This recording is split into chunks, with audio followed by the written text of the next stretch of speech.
We had an incredible day today.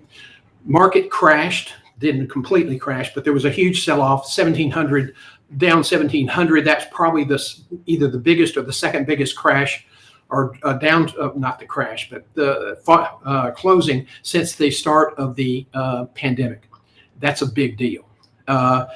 They talked to CEOs today. They are all filled with uncertainty. They're all concerned about the higher cost of goods coming in. They're worried about inflation. They're worried about stagflation. They are worried about so many things, and they are reluctant to make investments in building factories in the U.S. because they don't know if these tariffs are just negotiating points. But a CEO does not want to. The CEO does not want to spend a lot of money building a plant in the United States, commit the capital now. It'll take 3 to 5 years to get the plant up and running, only to find out that Trump plays over. Somebody paid him a lot of money. He rolls over, and now the CEO looks like an idiot because he put all that capital in the United States, and the tariffs have been removed or modified. So there's still incredible uncertainty, and that could lead to higher prices, just a sort of an inflationary mentality, and that will lead to layoffs. So as you watch this information, no one knows for certain what's going to happen. But let me tell you, the advice I can give you is this: do not take anything for granted. If you haven't been in the job market for 3 to 5 years, you absolutely need to think about getting prepared, because if it does happen to you, it's going to take you a while to ramp up. So let's get busy and talk about our presentation today. You know, I said was yesterday Liberation Day, or was it Termination Day?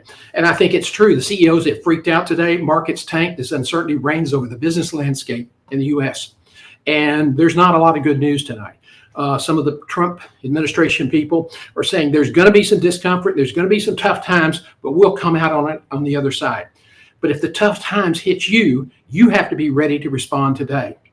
You can't sit around and hope that some economic theory works out to your advantage. So today we want to talk about how you can add value to your messaging. Let me tell you a little bit about myself if you've never been with me before. I spent 27 years as a global executive recruiter. I worked all over the United States and in 6 countries on 4 different continents. I've interviewed about 9,000 people in my career. I began my career as a crime writer and an investigative journalist, ending at the Houston Post. I've had extensive experience in business development in 2 industries, and I've had extensive executive coaching experience, and my subspecialty is the art of interviewing. And after you interview 9,000 people, and after you've been an investigative journalist, you know a thing or two about interviewing. So that's who I am, and you can feel free to chat with me, connect with me on LinkedIn.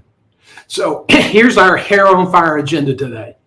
First of all, you need to understand value is now king in a job search. What is that? Value. People are hiring based on value. Are you going to be able to deliver results? What specifically are employers looking for? Third, developing a system, a habit to boost your value across the board. And then we're going to talk a little bit about best practices. The timing on this group coaching session today is somewhere between 35 and 45 minutes, unless I slow down. So you can plan accordingly. And if you have any questions, put them in the chat dialogue, and I'll be happy to answer them as we go along. It's all in your value, okay? Companies now realize that the people with the best employees will win. And as I said earlier, we're in an uncharted territory now. We see companies, moving in ways, they're restructuring how they operate. AI and automation is going to dramatically change how some jobs are done, how companies treat their employees. Companies are already upset because they have a lot of mishires. Those mishires are extremely expensive. They drive up costs, and they drag down corporate value. Now, companies make their own mistakes at recruiting, but at the higher levels, in the executive and management level, a lot of times that they hired recruiters to find the best candidates for them. But here's the big but. 40% of all the people that the recruiters recommended were fired or pushed out or left within 18 months because it was not a good match. They weren't the people that they needed. There's an old joke in recruiting that some people, interview well and they work less. I've had clients repeatedly tell me, I want to hire somebody that the person that shows up for the interview, I want to be sure that person shows up for the job. And so I spent a lot of time when I was a recruiter making sure that there was great consistency and there was a connection and there was consistent value. So the companies are really upset. You notice that there have been some names in the industry, the search industry, that have disappeared. In healthcare, Tyler and Company, which was a big, powerful regional company, they got folded into someone else. Larry Tyler retired, somebody else took over the firm, and then they rolled it into another company. It may have even been, the name may have been sold again. But the issue is there's consolidation in recruiting, just like there's consolidation in health systems, just like there's consolidation in a lot of industries across the country. So companies now are saying, if we want to be competitive, if we want to win out in our market, we have to have the best people. And so now they are looking for resumes, and they're crafting their interview strategies around value. And they want you to be able to define value. And that is an essential challenge that you must take up and master. Let me say this to kind of add some more definition to what we're talking about. Quantifiable achievements, value, those are not scope or responsibility statements. For example, if you put on your resume that you were a senior vice president and you were responsible for supervising a team of 2,000 people and a budget of $41 million, that's not an accomplishment. It tells everybody that you've had experience in managing large groups and complex organization, but it doesn't tell us what you achieved. They are looking for what you achieved. That is a quantifiable achievement. And we're not saying finish the building ahead of schedule and on time. That's better, but it doesn't give us any definition to what you really achieved. And so quantifiable achievements, when you start listing your bullets down below your job title and your description of what you've done, don't put in the bullets things like, I supervised this or I led this. You need to say, we did this, X, Y, and Z, and produced these results. And people say, well, I can't remember. Well, let me tell you something. Please forgive me. The dumbest thing you can tell a recruiter is I don't remember or I don't know, because that does not boost your brand that you're the kind of guy that I can guarantee for 3 years and be safe that I'm not going to have to replace you. Quantifiable achievements, not scope of responsibility statements, are what people are looking for. So let's build on that. They are not looking for average or very good people. That's changed, and we're in the process of seeing that change right now, today. They want to hire those people whose performance is consistent, excellent, or elite. If you're elite, if you're an elite performer, you are so far ahead of so many other people. So you have to be, but if you're going to say you're elite, you have to bloody well document it. People now, corporate recruiters, and even some executive recruiters who understand that their role in picking talent is now under question, they are looking for sustained, superior performance. Average is not good enough. Very good is not good enough. You have to be excellent, above average, or you have to be elite. And you have to be able to demonstrate that you have a sustained record of superior performance. Now, where did that phrase come from? Well, a great colleague of mine, a candidate I once wanted to recruit very badly and lost out to the Red Cross, T.D. Smyers, who was a former naval captain, gave me that. And that is a standard when an officer goes before the Navy Promotions Board. That's what the board is looking for and before they promote someone. Did they have sustained superior performance? So applicants must provide examples of success. Documenting first, what was the challenge? What was the job? What barriers did you have to overcome? And you need to be able to address those. How did you implement? You got to provide enough detail so they know that you're just not blowing smoke. And you have to provide specific before and after results. Now, that's one of the most powerful comparisons, but you have to do that. And if you or someone, I see this all the time, it's a common mistake. Aside from putting scope of responsibility in performance bullets, this is another common mistake. They use percentages without baseline data. That's not effective. It's not the kind of thing that you want to do. So you've got to document all that information, and you have to be prepared to defend it, and it has to be authentic and believable. So people say, well, I don't remember. What can I do? Well, if you're toward the end of your career, not a lot. You can go back and try to recreate some of these things, and you may have to rely on anecdotal illustrations. But one of the things we do in our interviewing course is we do a research interview, and we'll spend about 90 minutes walking someone through their life and their career. And we're listening for things that we believe will get a client excited. And a lot of times the candidate never uses those examples in an interview because they're self-editing. And that is unbelievable, but that costs a lot of people a job offer. They self-edit. Oh, I don't want to say that. It might sound a little bit arrogant. Well, if you don't support yourself, who the hell is? If you don't brag on yourself, there's nobody else that's going to do it. And your mother was probably one of your biggest champions when you were growing up, but she can't be in the interview room with you. So you have to do that. So what's the answer? How can I pull this information together? You know, if you are millennial, first stage millennial, that means you were the first in the group, or you're Gen X, you still have a lot of your career left. So this is a solution for you.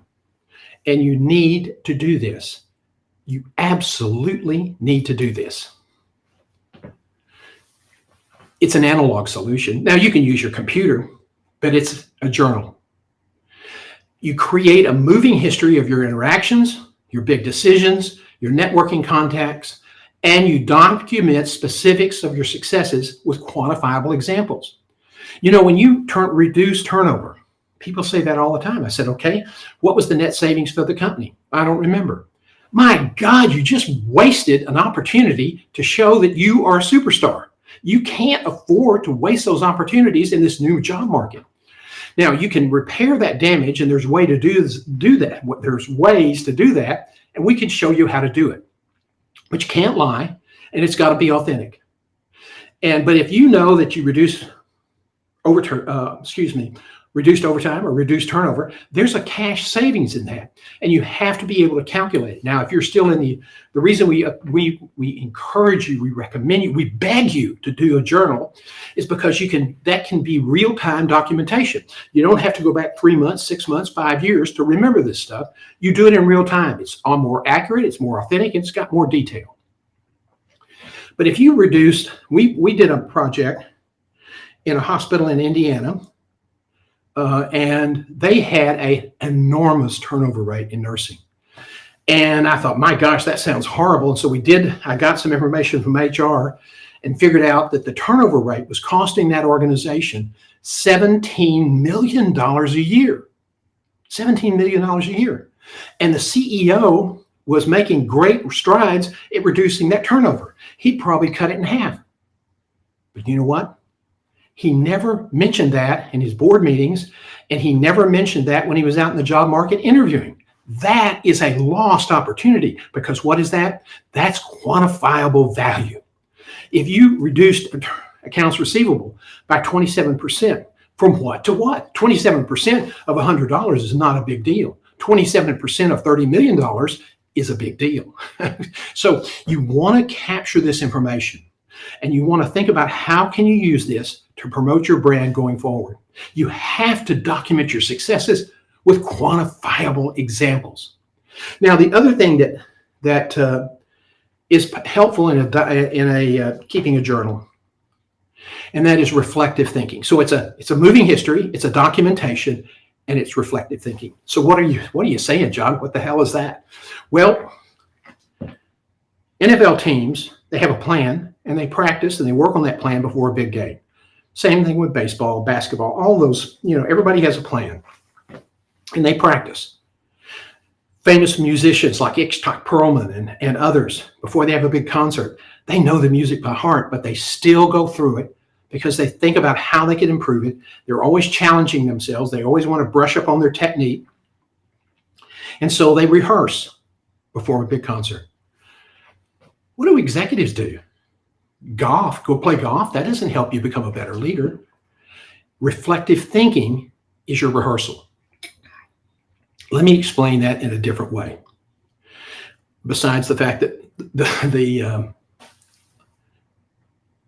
pollen out here today is incredible. We have a lot of severe thunderstorms and tornado watches, and the pollen count is through the roof. And so I apologize for that. But let's talk about another example. Rand Stajan, a really great leadership coach in Dallas, used this example years ago at an SMU conference that I attended. And he talked about reflective thinking, and he is a big devotee, and passionate advocate of journaling. In football games, the head coach is on the sideline, and he has headphones on. And the football field, if you know, is kind of peaked in the middle, and so the sidelines are lower than the peak in the middle of the field. So the head football coach has a good seat, but he doesn't have the best seat in the house. Where's that? That's upstairs. And so he may be the most experienced coach on the field, but he has junior coaches in the Pentagon, but they have a better view because they're looking down. They have different perspective. And on top of the coaches who are making suggestions for plays and defense in real-time basis, above them is a whole bunch of photographers videoing the game. And those coaches will take that video film and grade it. And then the first time they get together after a game, they take everybody aside into their groups and talk about who executed well and who needs to work on improvement, who busted up a play, who cost the team a touchdown. And there's a lot of accountability for that. And that's called game filming. Well, when you are the coach on the sideline, the TV cameras are always focusing on you. But he's asking people in the press box who have a better perspective than he does, looking down, what they think and what they're seeing. Well, reflective thinking puts you in the press box, looking down on your performance at a meeting, a big conference, a presentation, a board meeting, whatever it's important, and it gives you a chance to replay the game film, and it gives you a chance to think about: did I have the right people at the table? Did I let people talk first, or did I interject too much? Did I give the people a chance to feel like their opinion counted, or did I cut people off? Did I have the right people, in dealing with stakeholders, and did I have the right message for them? Those are all things you can use and make notes. It's hard. None of us want to admit that we made dumb decisions or that we couldn't possibly make a perfect. We only make perfect decisions. Well, not really, but the problem is a lot of us don't ever go back and look at those decisions again. Reflective thinking forces you to do that, and it will provide you, I assure you this, incredible insights into your leadership style, and that will help you identify ways to get better. Now, let's talk about your job search. You're in a job market, and you get a layoff notice. And now you're trying to you're going to get a lot of information. You're going to have to do a lot of networking. If you don't have a network, God, please get started doing that. Please get started doing that, because it's a miserable, horrible, god-awful, horrible experience to try to find a job at a management executive level without a network. 70% of the jobs aren't even posted anymore. Okay. And so they're filled by referral. Who's the referral? A recruiter you may know, or somebody who knows somebody in the organization. And so you want to build your network on your vertical and connect with people in your target organizations. But let's talk about how this is all changing very, very dramatically. And in having a journal, you're going to need to keep up with who you're talking to. You think you'll remember, but you're doing something that you don't normally do. You're finding a job is not your day job, okay, unless you're a recruiter. And most people, they think they're going to remember stuff. They don't. Now, at personal note, the gray hair, there's a correlation between the things I remember today and the things I always had locked in the past.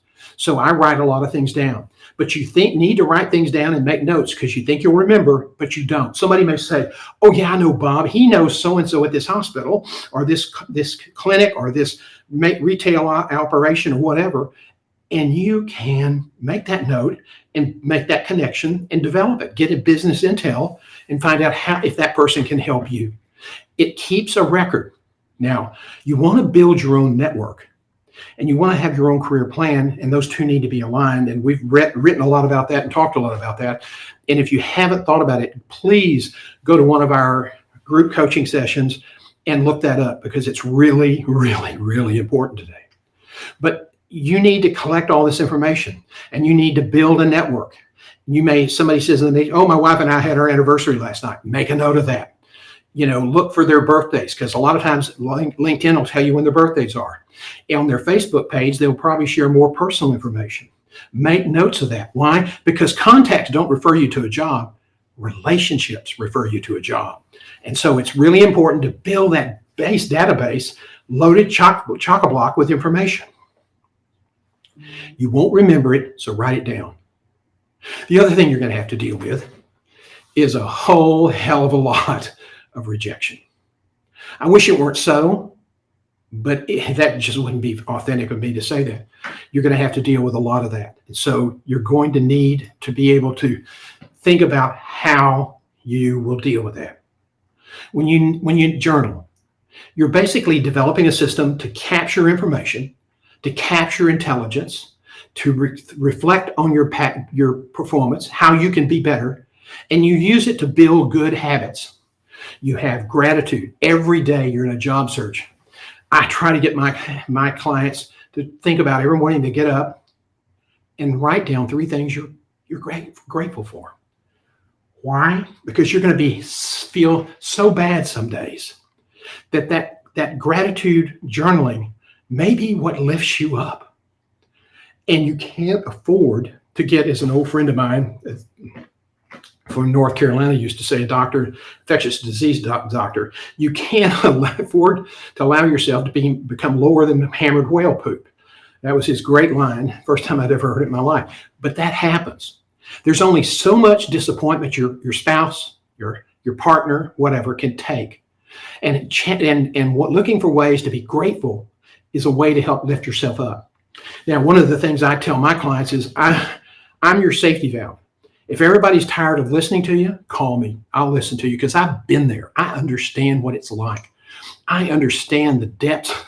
I mean, you can get into a deep, deep, dark hole. Christmas a couple of years ago, a client called me, and he was really struggling. He came to me late in his search. He didn't realize how things had changed, and he started crying. And he cried because he was scared to death he was going to be homeless. And it was 2 or 3 people in that same holiday period that had similar stories. And, one of the things I can try to do for people is help them through the emotional crap that you're going to encounter in a job search, especially when you start to look at your savings running out, you're dipping into your retirement plan, and it's going to take you 8 to 14 months. And you start to think, my God, I'm never going to work again. So we're here to help you and boost you up. But you start the day, find 3 things you're grateful for. It may be your spouse or your partner. And God bless you, I hope it is. And you engage in some reflective thinking. What did I do yesterday? What could I have done better? And you want to keep track of your history, your accomplishments, all the things that will establish your value. That is the secret to establishing your value. So what's the best practice? The best practice is get a book you enjoy writing in. Let's see if I can find my journal. I have 2 kinds of journals. One is an idea journal, and you probably recognize this.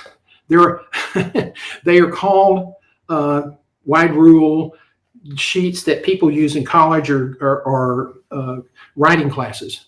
You buy them for $1 in Walmart. Now, I use another form of journal. Right now, my daughter gave me a Moleskine at Christmas, and those are nice and have great paper. And when you're writing on good paper, it makes it easier.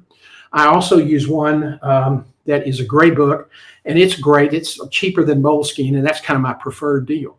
Some people like the big journals. Some people like the smaller journals. But you need to get a journal that you like writing in, and you need to get something you're not going to throw away. This is transitory. This is an idea capture, and the good ones I transfer over to my journal, because the journals I keep. These things will go in a box someplace, and they may get thrown out. I'm working on a book. A lot of my ideas go into those things to capture the ideas, because I've got more room. And this is $1. It's a lot cheaper than a $17 journal. But you need to find a book you enjoy writing in. If you use a spiral notebook from college or high school, be careful, because those are things that spouses sometimes will say, gosh, that's old, he doesn't need that, and throws it away. You want to keep your journals because it helps you go back and really recall a lot of things about your life. Matthew McConaughey, the great actor that was born in Uvalde, grew up in Longview, Texas, now lives in Austin, is an absolute passionate person about journaling. And his book, Green Lights, was based on all of his journals. And if you haven't read the book, it's a hard read because they got too cute by half in terms of the design, but its content is fabulous. And I encourage you to look at that. This journaling will be an extraordinarily meaningful thing in your life. And the best practice, do it every morning or every evening, but do it regularly, do it consistently, and follow that format that I laid out. Now, tonight at 7 o'clock, we'll be answering questions on career management on TikTok Live. Now, TikTok may not be here much longer, but boy, oh boy, is it a popular format. I've had as many as 3,000 people show up at TikTok. We're not sure what's going to happen.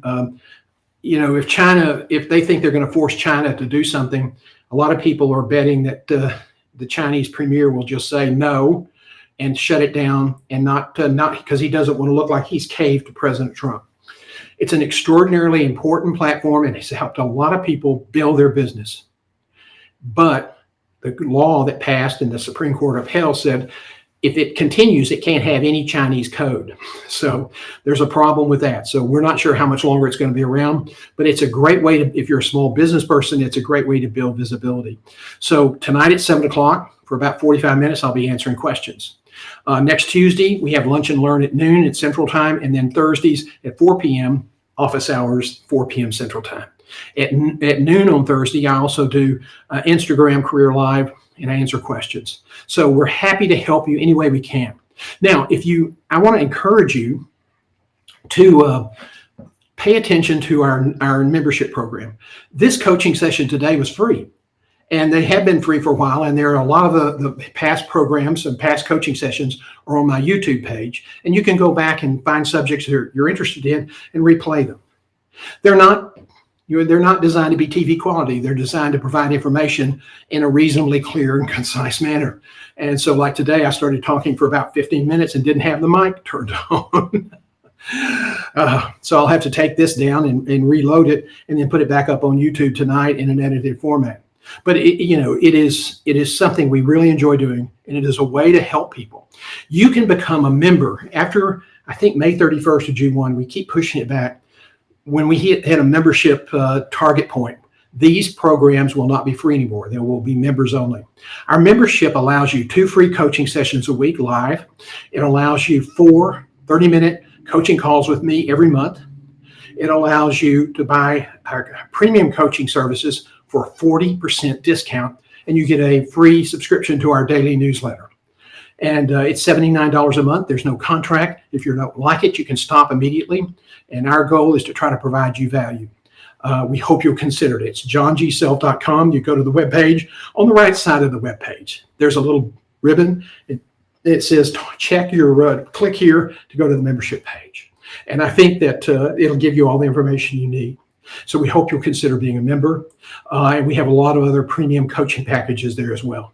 I want to thank you for joining us today. It's been a pleasure. I enjoy these programs, and I hope it's been helpful to you. And I hope that we will continue to be able to provide you this information. If you have suggestions on what you would like to learn, what you would like me to talk about, please let me know. John@johngself.com. Thank you all very much. We appreciate you being here. And remember, let's see, it is now, we're talking about, it's Thursday night. So I'll be busy. We'll be posting Tuesday's Lock and Load, Tuesday's Lunch and Learn topic next. And we hope that you'll take a chance to look that down. So thank you very much for watching us today. Cheers, everybody.